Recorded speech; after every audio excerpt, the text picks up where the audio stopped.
Hello guys, welcome to Pakistani real action. तो कैसे हैं आप सब? उम्मीद है आप सब बढ़िया होंगे, मजे में होंगे और खुश भी होंगे। मेरा नाम है मुदस्सिर। मैं हूं बशीर सुकैस। भारत ने बनाया अपना पहला 700 मेगावाट का स्टीम इंजन। ये कौन सा पूरी यार? दुनिया में मची खलबली। भाई साहब 700 मेगावाट का भाई स्टीम इंजन बनाया, स्टीम से चलने वाला भारत ने।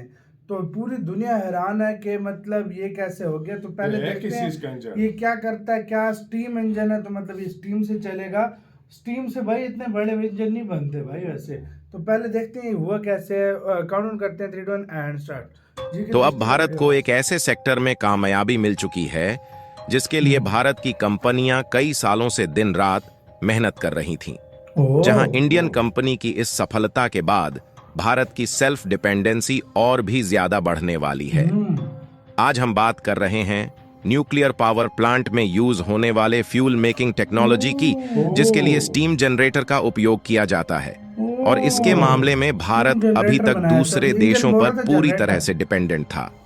लेकिन हाल ही में एक खबर निकलकर आई कि भारत की दिग्गज construction and manufacturing company L&T यानी कि लार्जन एंड टर्बो ने कई सालों की मेहनत के बाद 700 मेगावाट के स्टीम जनरेटर को सक्सेसफुली इंडिजिनसली डेवलप कर लिया है, जिसका इस्तेमाल न्यूक्लियर पावर प्लांट में यूज होने वाले फ्यूल को बनाने में भरपूर मात्रा में किया जाता है।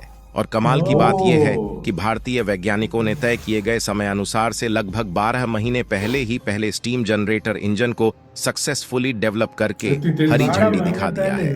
पूरी अपडेट क्या है इस वीडियो में समझते हैं। लेकिन आगे बढ़ने से पहले भारतीय वैज्ञानिकों की इस नई कामयाबी के लिए वीडियो को एक लाइक करके चैनल को सब्सक्राइब जरूर कर लीजिए, क्योंकि यह आपके लिए 1 सेकंड का काम है, लेकिन इससे हमारी काफी बड़ी मदद होती है। और वीडियो में आगे बढ़ने से पहले कमेंट बॉक्स में जय हिंद जय भारत जरूर लिखें। दरअसल भारत में जो न्यूक्लियर पावर प्लांट है उन्हें ऑपरेट करने के लिए भरपूर मात्रा में विशेष प्रकार के फ्यूल का इस्तेमाल होता है।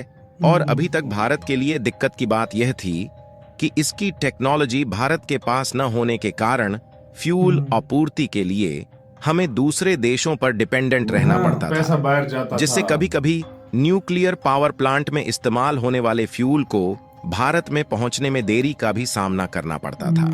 और दूसरी सबसे बड़ी बात यह है कि इसके लिए हमें दूसरे देशों की कंपनी को हाई कास्ट पे करना पड़ता था, जहां इसी फॉरेन इन्वेस्टमेंट को बचाने के लिए और भारत की सेल्फ डिपेंडेंसी को बरकरार रखने के लिए भारत की दिग्गज construction and manufacturing company L&T इसकी टेक्नोलॉजी पर कई साल पहले से ही वर्क कर रही थी।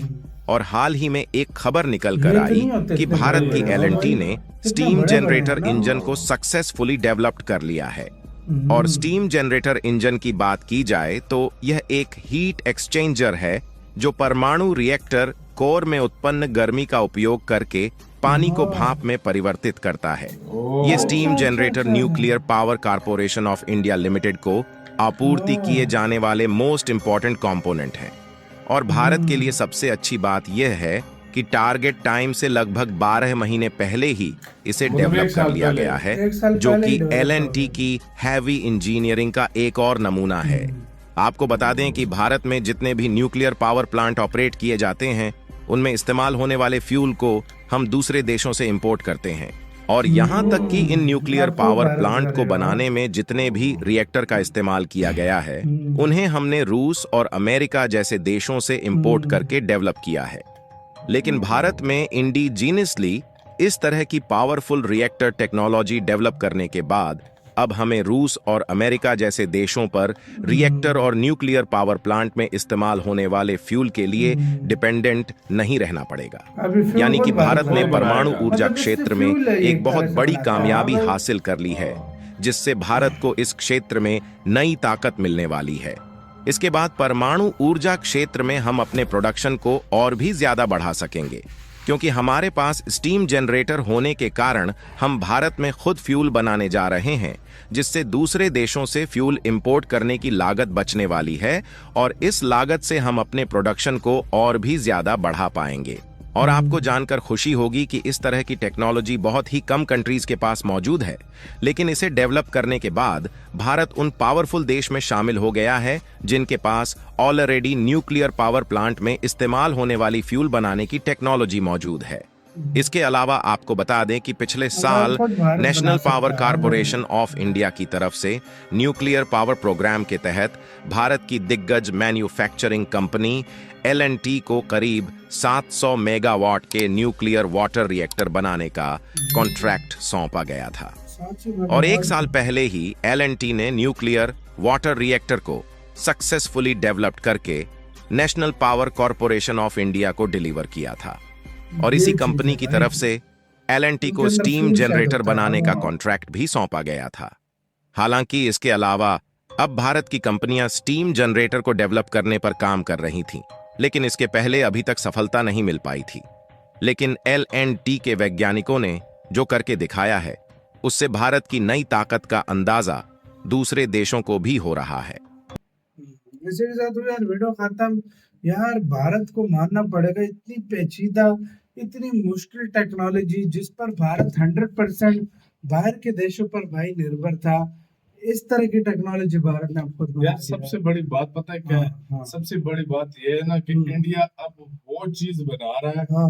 हर वो चीज बना रहा है जिसकी इंडिया को जरूरत है, जरूरत। और जो इंडिया दूसरी कंट्री से बहुत बड़ी मिकदार में जो है ना मंगवाता था, पैसा पे करता सही था। बात है। ये देखो वो सब कुछ बना रहा है। इम्पोर्ट और एक्सपोर्ट में अंतर इतना क्यों होता था? इंडिया तकरीबन पहले हर चीज काफी सारी तकरीबन चीजें इम्पोर्ट जो है ना, करता था। हाँ। मंगवाता लेकिन था। अब इम्पोर्ट कम हो रही है, एक्सपोर्ट ज्यादा हो रही है। क्यों हो रही है?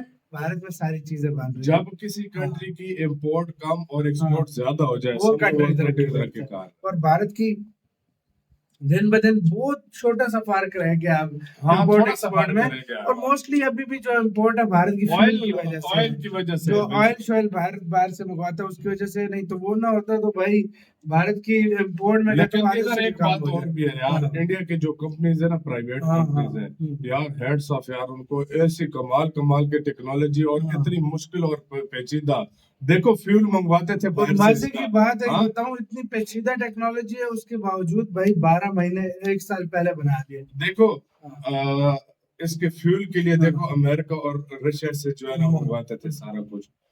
उनके कंपनीज आती थी, वो सारा कुछ करती थी, फिर उनको पैसे पे किए जाते थे, पैसे मुख्तलिफ, वो भी पैसा बाहर जाता था, और फिर वो सारा फ्यूल अब इंडिया खुद अपना तैयार करेगा। खुद तैयार करेगा। तो ये जो चीज है ना, इसको कहते हैं असली अचीवमेंट जो भारत ये कर रहा है।